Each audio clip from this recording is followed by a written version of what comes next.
What's going on, YouTube? It's United Gamer 101 here, and welcome to my Dark Souls 2 walkthrough guide. I have done over 100 guides for weapons and armors and stuff, and now it is time to actually show you the game and how to do everything. I can't get every single item in the game. I'll try to show you the high points and stuff, but I was requested to do a walkthrough for a long time, so it is finally coming to you guys. So let's go ahead and get started with it. For this guide, I will be doing, or this walkthrough, I will be doing a melee build or strength build because I've already done intelligence and faith. So now it is time for something new and to see how we can do this with a strength build. But yeah, so I hope you guys can find this helpful if you are a beginner, because I will try to help you guys as much as I can. Perhaps you've seen it. Maybe in a dream. A murky, forgotten land.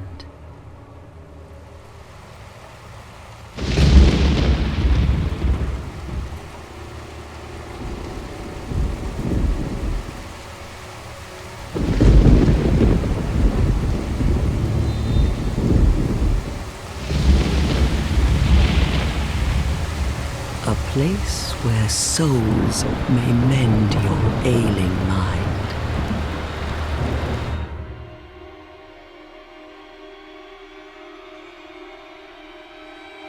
You will lose everything. Once branded, the symbol of the curse, an augur of darkness. Your past, your future, your very light.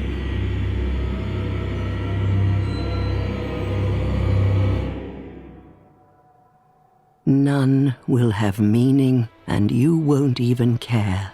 By then, you'll be something other than human. A thing that feeds on souls, a hollow.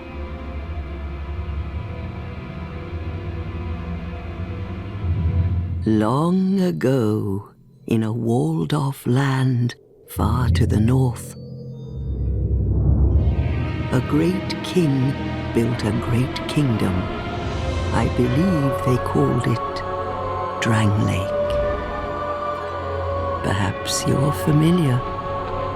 No, how could you be? But one day, you will stand before its decrepit gate without really knowing why.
Like a moth drawn to a flame,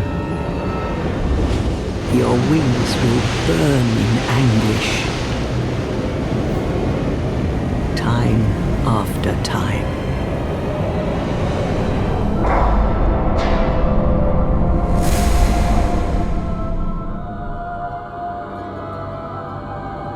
For that is your fate. The fate of the cursed.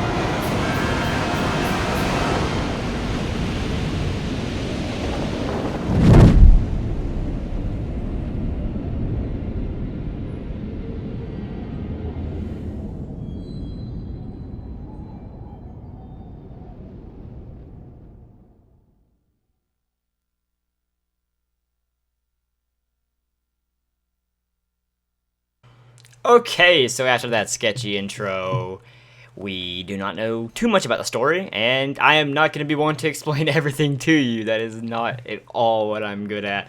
I do not know the lore of Dark Souls 1, barely of Dark Souls 1 and Demon Souls, so I'm not going to try to help or do something I'm not good at in Dark Souls 2. What I am going to try to do is help you defeat this game if you're having trouble with it, because I had so many people questions like, well, I can't even get started, I'm new to it, what do I do? And so that's what I'm going to try to do the best I can. But it will be kind of a laid-back Let's Play type of thing, nothing too strategic like all my other guides. And I had this little earpiece kind of off so I can actually hear myself and not just the game. But this is the things betwixt. I don't know why I just messed that up. But I've already beat this game 3 times, and I think it's been out for a couple weeks, maybe a little bit longer. And actually one of those is New Game Plus, so I actually beat it on a higher difficulty. But that is intelligence, and it makes the game a lot easier, no doubt. Sorcery does, and it's super overpowered in PvP. So I will do everything I can to see how good I'm gonna do at, with the strength build.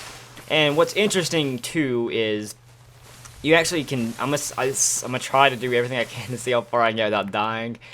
No, I will not make it through the entire game without dying, unless I summon people. And I'm gonna try to not do that on most boss fights, except NPCs like Benhard and Lucatil. But if you come right here, you'll see these footsteps, and we don't need to bother with that right now. It's a big old troll. And I actually have the strategy guide directly beside me, so I can, look over if I ever need an item to reference or something. Really good strategy guide.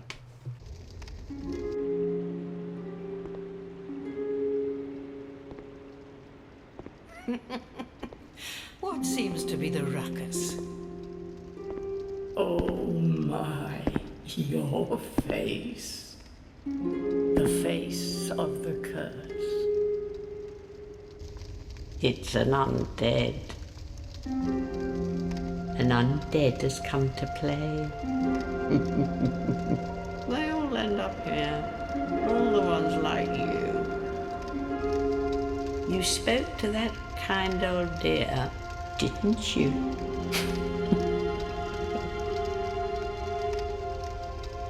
You're finished.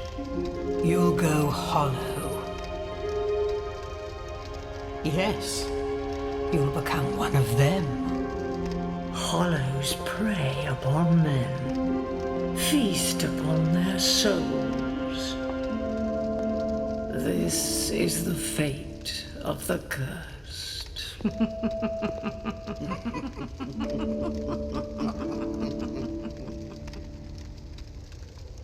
What is your name?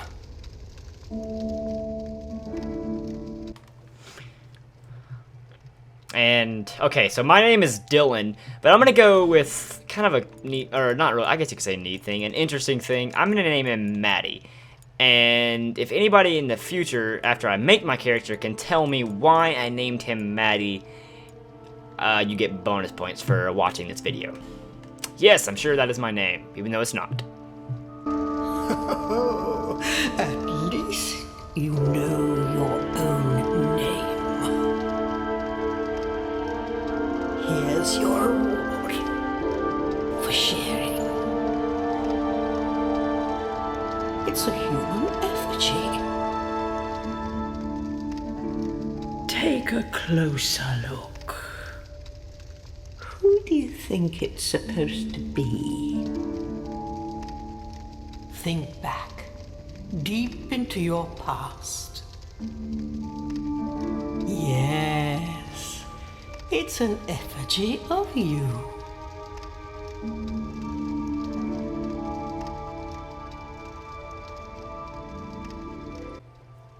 Yet again, I do not know too much about the story, so I'm sorry about that if you were really looking for that. But we're going to be deciding what kind of class we want to start out with. We have a warrior, has just a broken weapon, but he comes with a life gem, which, can heal you, so that's good. Then we have a knight, his high HP and adaptability. Adaptability is like your agility with your roll and stuff, so very useful. Then we have the swordsman, which is actually like a new addition, and that's like dual wielding weapons. And if you actually have double, I think it's either double or 1.5 of the stats, you actually can go to power stance and use both the weapons at the same time. Kind of just increased dual blades and actually made them useful. And then we have the bandit, and not really nothing important. Cleric, which is just your faith starter. Sorcerer, explorer, which is just starts out with a lot of items. It looks like gold pines, pine resin, or some kind of, yeah, pine resin, life gem, Pharaoh's lockstone, stuff that we can find in the game. And then we have the deprived, which actually I did my faith build after the deprived. And I'm just gonna go with the knight. It's just simple, comes with decent armor in the beginning of the game, and high HP. So if you are new or a beginner, I actually recommend running with a sorcerer. You start out with Soul Arrow, and that is an excellent thing in the beginning, especially for the first boss fight. It's just so easy just to sit back at him and shoot soul arrows at him. So I really recommend starting out with a sorcerer if you're new. Then we have a gift. It's where you can actually start off in the game with something special. The life ring increases your health. Human effigy, you can find them a lot in the game, but definitely useful in the first couple of worlds. Healing wares, just a lot of healing stuff like radiant and stuff. Homeward bone can take you back to a bonfire. Seed of Giants, Seed of a Tree of Giants, and I'm not even completely sure what that does. Petrified something, you can trade that with the crows to get like a certain weapon, any random weapon, which is pretty cool. And I'll show you what the crows are. And then we have a bonfire ascetic, and I'm sorry if I say that wrong, but what this does is kind of interesting. You read it and it says toss into a bonfire, raises the strength of nearby foes. And the first thing is like, why the heck would I want to do that? Why would I want to make Dark Souls even harder? And the reason I'm going to choose that is because it actually puts your game in New Game Plus. What New Game Plus actually is like whenever you beat Dark Souls and you can go into New Game Plus. New Game Plus is going to have certain weapons and items and armors that you could not get in the original playthrough. So that being said, when you do that and go into New Game Plus, you can actually use a bonfire ascetic and put, or I guess that's how you say it, but you can actually use it and then go into the world ahead of time in the New Game Plus and get an item you need. Like, I'll show you actually as we cross them what's important or like what you can get extra in that world. But yeah, so really good item. I really recommend it, especially if you're a sorcerer starting out. We're gonna go with, was it this hair? No, that's the hair I'm wearing. Is it this hair that I chose? No, it was this one, I think. Yeah. And we're gonna go... I'm actually gonna go ahead and cut until I finish this because I don't want you guys to take forever. I don't want to see me colorize all of my character. So I'll see you guys then. So that is pretty much it. That is my character. His name's Maddie, and that is what he looks like. If you can guess why I did that, you are awesome. So, yeah, but that's pretty much it. That is our character. We have a knight and bonfire ascetic, if I can pronounce that. I hope I'm not pronouncing that wrong, and I probably am. I'll do that in this walkthrough, and I'm sorry about that. But that's about it. Yes.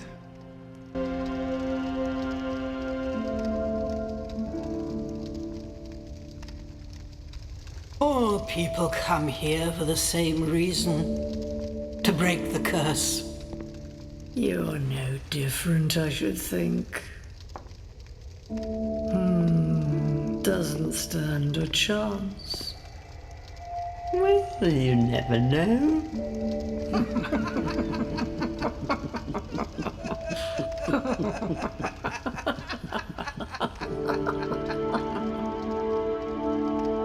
Go through the door and trot along to the kingdom. But remember, hold on to your souls. They're all that keep you from going hollow. Oh, I'll fool you no longer. You lose your souls. All of them. Over and over again.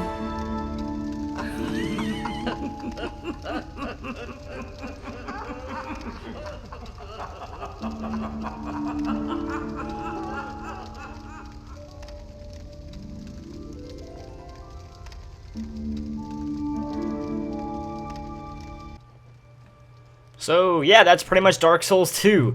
Welcome to the game. So I have a couple of things to explain. first off, come up in this room and get you a human effigy. And I do apologize ahead of time if I call these humanity, because it's like Dark Souls 1, so that could be a mistake that I might do. So anyway, these are actually like retired firekeepers, which is kind of interesting. A little bit, you know, a little lore in there, but I do not know a lot of that. But anything I do happen to know, and I could be wrong in some of them, I will announce. But I'll destroy this. But I'm going to go ahead and go over a little tutorial for beginners. And I'm not really going to go through this beginning, like this is actually the tutorial you go through, because there's nothing really here for me. All you can get is, well, maybe if you're deprived, go in here and you can get a dagger. But go through there, kill all the enemies, and you'll come across up there at the very top, and that will be where the crows are. You can trade items, smooth and silky stones to get certain items. But that's about all we really use here. But, okay, so if you're new to Dark Souls, the top red bar is your health bar, your vitality, or actually your vigor in this game. It's a little bit different. And then we have your endurance, probably one of the most key things in the Dark Souls or Souls game in general. So, when you're attacking with your R1, or if you're playing Xbox, your stamina goes down. Also, and I don't have a shield, or I would, when I block like that, or whatever, your stamina will not go up as high. And I would show you, but I can't. So, when you're coming across enemies, and I'll actually go back and I'll actually show you some of these. It'll be a lot easier just to show you against an enemy rather than just this plain fog or mist, whatever it's called in this game. Sorry. I'll go ahead and push this down, and there's actually an ambush in this one. I shouldn't have chose this one. It's fine though. So when you're coming across an enemy, number one thing you want to do probably is lock on. It's the right trigger for me at least. Now when you lock on, no matter what angle you go at, you will see them rolling with O to dodge, which you have a certain time frame where you're like basically invincible if you roll at the right time. I'll try to see if I can do it just to show you an example. Come on, attack me. Okay, I think he got a piece of me, but you get the gist. You can dodge it. And then we have your attacking, your R1. Now if you notice, if I go up to him, I do 116 damage with the regular R1 attack. Now I go with R2, and I'm gonna die already in Dark Souls. If I go with R2, I'm gonna go ahead and use a life gem, because I didn't mean to fall down. I do 153 damage, a lot more.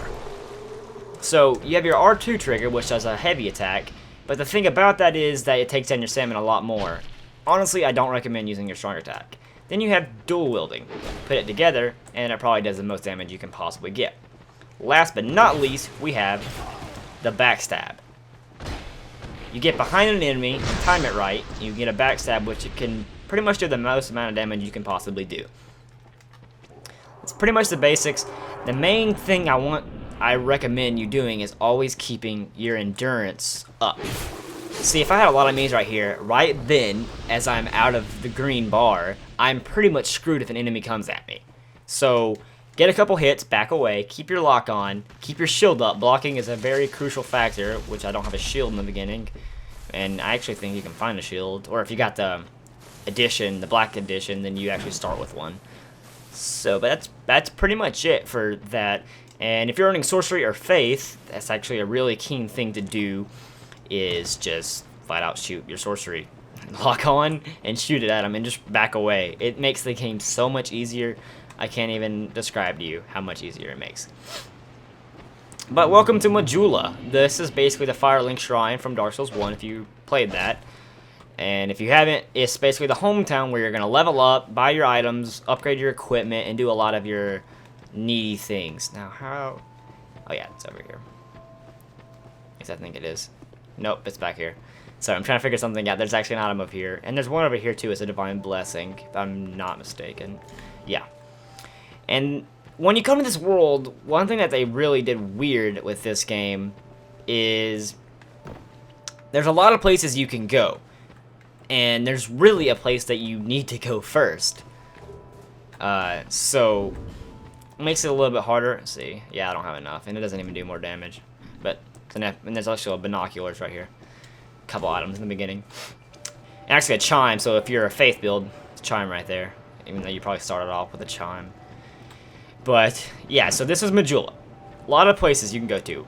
There's where we're going to be going to, but a lot of things you can do here. The first thing I recommend doing is coming straight over here to this well. Not the big open pit, but there's a well right beside this mansion. Come over here and hit this rock. When you do that, you'll get this item that is very, very useful in this game, an SS Flask Shard. This allows you to heal yourself, and the more shards you have, the more flasks you can get to keep healing, the more potions you can have. Also, as you can tell, I can heal with life gems. So this part 1 is pretty much just a tutorial, and the rest is pretty much just going to be a let's play. This is mainly just for the beginners that are kind of clueless. The next monarch? Or merely a pawn of fate? Bearer of the curse, I will remain by your side till this frail hope shatters. Take this with you. May it ease your journey. Go on and see the king. He who made Drangleic what it once was. He who peered at the essence of the soul. King Vendrick. Alright, so this is the Emerald Herald. You will be leveling up and reinforcing your Estus Flask with her. So just, do all her dialogue, and then you will be able to do this. Leveling up.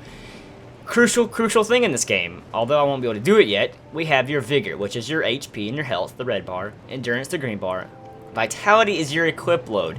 Your equip load is how fast you roll and how much equipment you can wear. The heavier the armor, the stronger it'll be, so the higher your vitality needs to be.